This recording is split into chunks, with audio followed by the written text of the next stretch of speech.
Hey everybody, it's Ron from Pick Dawgz, and this is Ron's Rundown. We're going to go over the MLB games scheduled for Friday, September 15th, 2023. Now, if you like what you see, make sure to give this video a big thumbs up and subscribe to our channel. Don't forget to put your baseball picks in the comments section below. And if you're looking for my best bets, including my $19 rundown best bet, you can find those at the Premium Picks tab at pickdawgz.com. Alrighty, let's get into it. Here are the games for Friday in Major League Baseball. First up, the New York Yankees taking on the Pittsburgh Pirates. Garrett Cole and Johan Oviedo are your projected starters. Even though it's been a disappointing season for the Yankees, Garrett Cole's been one of the better starting pitchers in baseball this season. 13-4 record, 2.79 ERA. One of the big reasons why the Yankees even have a chance of having a winning record this season. I think he pitches well in this one on the road. He's in good form. Johan Oviedo on the other side, also in pretty good form for Pittsburgh. Not too bad. I mean, in the month of September, he has struggled, but both of those games were on the road. He was pitching really well in August, and I think he'll bounce back here at PNC Park. Facing a Yankees team has been one of the worst teams in baseball against righties overall this season, certainly in the last month. Give me the under in the Yankees-Pirates first 5 innings, Yankees-Pirates. Next up, we see the Minnesota Twins taking on the Chicago White Sox. No official starter for Minnesota. We should see Jesse Scholtens going for Chicago. I do think the Twins get to him early in this one. Jesse Scholtens not in good form. A lot of sharp contact, a lot of base runners and base hits. He's given up 8 base hits last game, 9 base hits the game before against the Royals, 8 earned runs his last 8 2/3 innings, and that's against the Royals and Tigers, 2 losing teams. The Twins, a very strong lineup against right-handed pitching. They should be able to get to him. Scholtens has been worse at guaranteed rate field with a 4.88 ERA compared to his starts on the road. Give me the Minnesota Twins on the money line. Next up, we see the Washington Nationals taking on the Pittsburgh Pirates. We're going to see Jake Irvin and Wade Miley as your starters. I know the Nationals did not play too well in that Pirates series at PNC Park, but overall, the Nationals have been one of the more profitable road teams this season. I think we're getting value with them in this spot against, Wade Miley, a lefty. Doesn't have the best expected numbers. There are some regression concerns in his game. The Nationals have done a pretty good job against lefties this season. They have a very low strikeout rate against them, and Wade Miley doesn't really strike out too many guys to begin with. So that could be a problem for Miley in this one. Jake Irvin, not my favorite starting pitcher to back, but the Brewers, they're not a very good lineup against righties, at least as of late in the last month.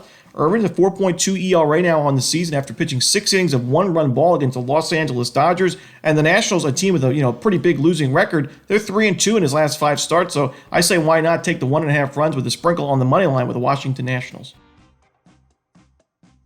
Atlanta Braves taking on the Miami Marlins. We're going to see Bryce Elder and Johnny Cueto as the projected starters. The Braves clinched the National League East division on Wednesday night after the win against the Phillies, and it's the 6th straight division crown for this team in the NL East. There's still a little bit to play for, not a ton, but the Braves looking to clinch home field advantage throughout the National League and MLB playoffs, and they're in the driver's seat to do so. They should be able to do so, but the Braves have just absolutely dominated this season series with Miami, a 9-1 season series advantage. And I know the Marlins are playing, they're right in the midst of the National League wildcard race, but I got to go with the Braves here with Johnny Cueto struggling, and the Braves, one of the best lineups in baseball against righties this season. Cueto's given up a lot of sharp contact, a lot of home runs. His last game against Philadelphia, 5 earned runs and only 3 2/3 innings in a blowout loss. Give me the Atlanta Braves laying those 1.5 runs on the road. Next up, we see the Tampa Bay Rays taking on the Baltimore Orioles. Zach Eflin and Jack Flaherty are your starters.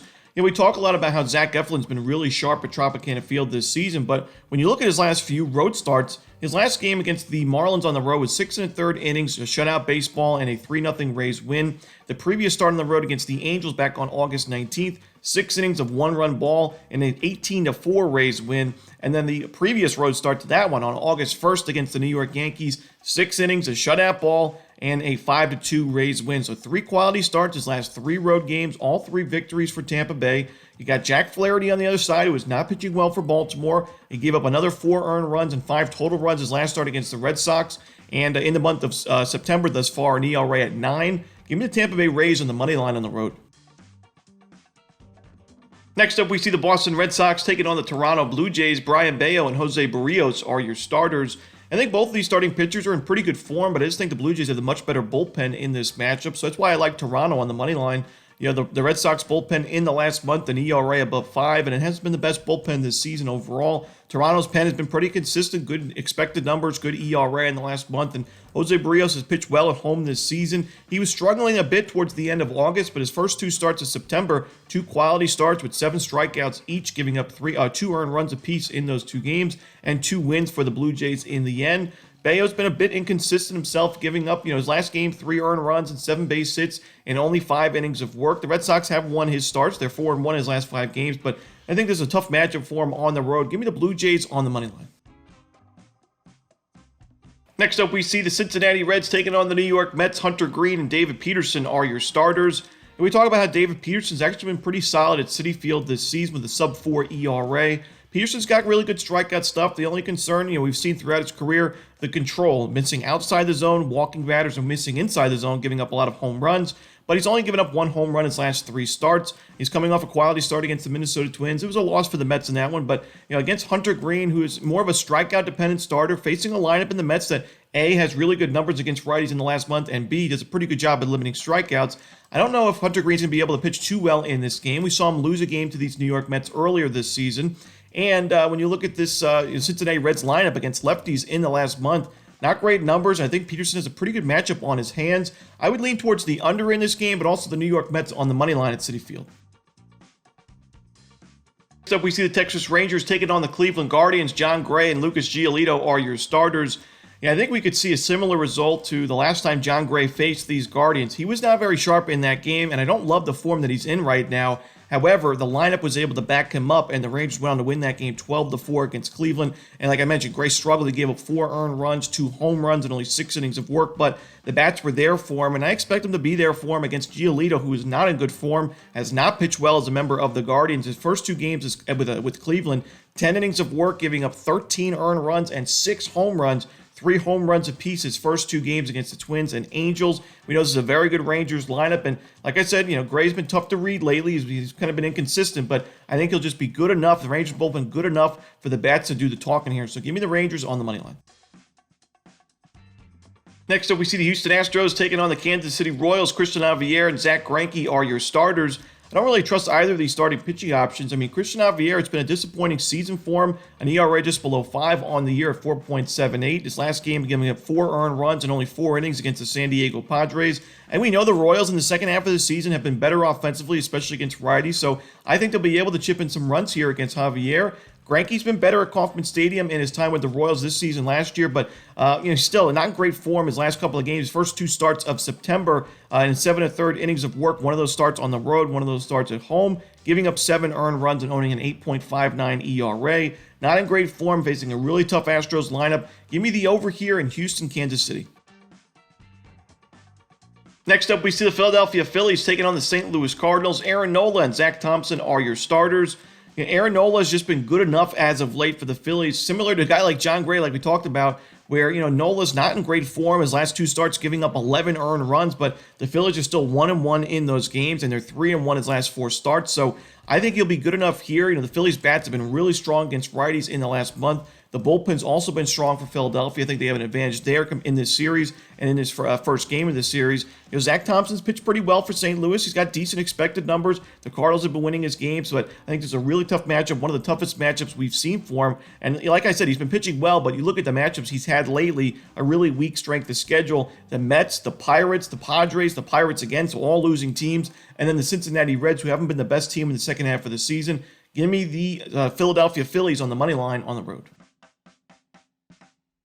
In our next game, we see the San Francisco Giants taking on the Colorado Rockies. No official starter for San Francisco. Could be another bullpen game for the Giants, and Peter Lambert should be going for Colorado. A lean for me with the Giants on the run line. Lambert has not pitched too well as of late, nor has he pitched well at Coors Field this season. When you look at the numbers on the road, he's got a 4.59 ERA, but at Coors Field, 36 1/3 innings of work, a 6.44 ERA, 9 home runs given up, and an opponent's batting average above 300. The Giants had a little bit of a breakout series offensively against Cleveland at Oracle Park. I think they'll be able to get to Lambert early, and this Rockies bullpen in the last month, an ERA above 7 with the league's highest SIERA to go with it. The Giants bullpen in the last 30 days, not amazing numbers, but still an ERA at 4.4, not terrible. The expected numbers are pretty solid, though. I think it'll be good enough here for a Giants win and run line cover.